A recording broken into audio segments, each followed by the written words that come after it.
रामचरितमानस पर जारी है बवाल। सपा नेता इस पर आपस में ही भिड़ रहे। अब एक और सपा नेता ने दिया कैसा बयान। रामचरितमानस की कुछ चौपाइयों पर जारी विवाद के बीच स्वामी प्रसाद मौर्य के बाद समाजवादी पार्टी के ही एक और नेता और पूर्व विधायक ब्रजेश प्रजापति ने एक धधकता हुआ बयान दे डाला है। वे खुलकर इस मुद्दे पर स्वामी प्रसाद मौर्य के समर्थन में आ गए हैं। देखिए, जो गोस्वामी तुलसीदास जी ने अपनी रामचरितमानस में जो लिखा हुआ है, जो पंक्तियां आपत्तिजनक हैं, हमारी सरकार से मांग है कि उन आपत्तिजनक पंक्तियों को या तो हटा दिया जाए या पूरी तरीके से रामचरितमानस को बैन कर दिया जाए। क्योंकि उसमें लिखा हुआ है, पूजहि विप्रशील गुणहीना शूद्र न गुणगन ज्ञान प्रवीणा।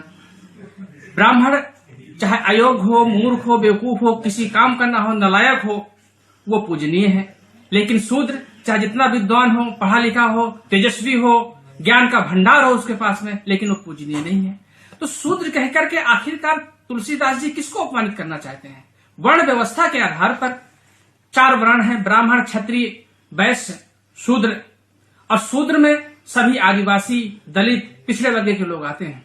तो इन वर्गों को इस तरीके की बात कह करके अपमानित करने का काम गोस्वामी तुलसीदास जी के द्वारा किया गया है। साथ ही वो कहते हैं, जे वर्णाधम तेली कुम्हारा सुपच क्रात कोल कलवारा।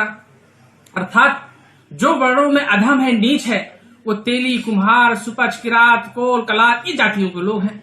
जाति सूचक शब्द का इस्तेमाल करके इन जातियों को अपमानित करने का अधिकार आखिरकार गोस्वामी तुलसीदास जी को किसने दे दिया? वो आगे लिखते हैं कि ढोल गंवार शूद्र पशुनारी सकल तारण के अधिकारी। अरे पशु तो समझ में आता है, लेकिन नारी और शूद्र 50% आबादी देश में नारी समाज की है।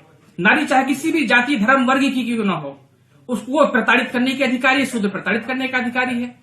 तो हमारा ये कहना है कि चूंकि दलित, पिछड़े और आदिवासी समाज के लोग भी हिंदू वर्ग में ही आते हैं, हिंदू ही माने जाते हैं, तो जब हिंदू माने जाते हैं तो फिर इनको इस तरीके से कह करके अपमानित करने का काम क्यों किया गया है?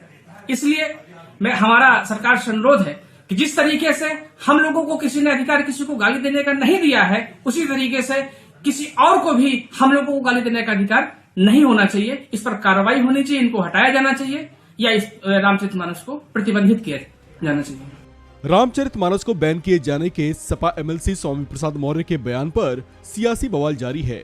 जहां कुछ सपा नेताओं और विधायकों ने स्वामी प्रसाद मौर्य के इस बयान को अनुचित ठहराते हुए इसे उनकी निजी राय बताया है, वहीं सपा में स्वामी प्रसाद मौर्य के समर्थन में भी सुर उठने लगे हैं।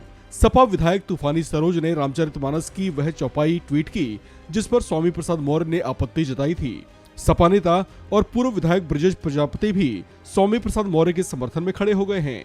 ऐसे में पार्टी के भीतर ही स्वामी को लेकर समर्थन और विरोध की आवाजें उठने लगी हैं। इस खबर में फिलहाल इतना ही। बाकी अपडेट्स के लिए बने रहिए वन इंडिया हिंदी के साथ।